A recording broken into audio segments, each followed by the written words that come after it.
Mhlanje abantu base-South Africa bathi enough is enough ngama illegal immigrants, undocumented particularly. I-feeling yakho yini ngale march? Mfethu i-feeling yami inhle kakhulu, ngiyabona siyajabula ukubona abantu base-South Africa betshengisa ukuthi bayabona ukuthi konakele South Africa, and if bengenzi lutho ikusasa labo neley'ngane zabo liya ngokufiliba. So manje even though i-turnout is not as good as we anticipated, but loku ingane noma ihamba iqala igijime iqala ikhase. So lento eyenzeka namhlanje, I think it's a step in the right direction, ukuthi sitshengise ukuthi izwe elonakele. I think na uma ungasubone nje akulona itheku leli esikhulele phansi kwalo ne-South Africa, and okuhle ukuthi la besihleli nabo le-South Africa bangaphandle abayazi ukuthi asilwisani nabo, kodwa silwa nokuthi i-Africa yonke ayiguquke, ngoba akusizi ngeke uhlale ekubhaceni kuze kuyolela ekugcineni kwayona i-South Africa le ekubhacwe kuyona izohluleka, izoba i-failed state.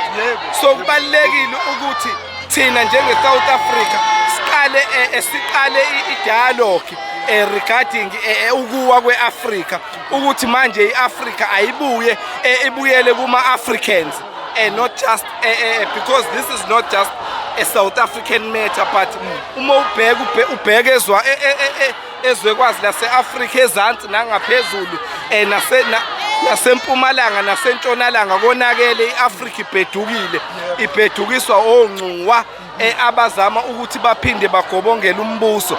I think ubonile even nama-sentiments ka-Donald Trump ukuthi akasizi lowa muntu, ngoba vele okwakhe i-agenda yokuthi i-Africa and those that are trying to bring Africa emancipation, and we call upon even our sisters outside the borders of South Africa, or those that might not have be citizens of South Africa, to join us to say asilungise Africa, ngoba ukubheduka kwe-Africa ukuthi ibe nje akusebenzeli umuntu wase-Africa, kodwa kusebenzela labo abangaphandle abaqhubekayo namanje be-exploit ama-natural resources ethu.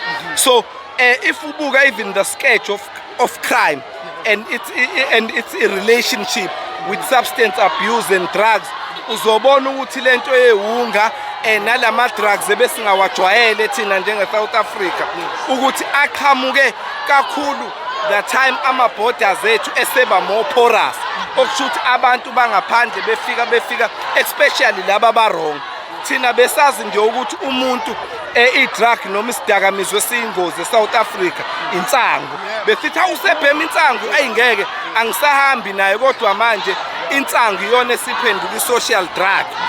Loku amawunga abafowethu nodadewethu babukeka njengama-zombies because lezinto ezifika kanje, noma singabe sithi mhlambe izidakamizwa zifika nabantu nabanye bethu base-Africa, kodwa lokuthi izwe lingamanejeki kahle kuletha ama-weaknesses enzeka ukuthi agcine sibe more vulnerable to illicit behavior and delinquency.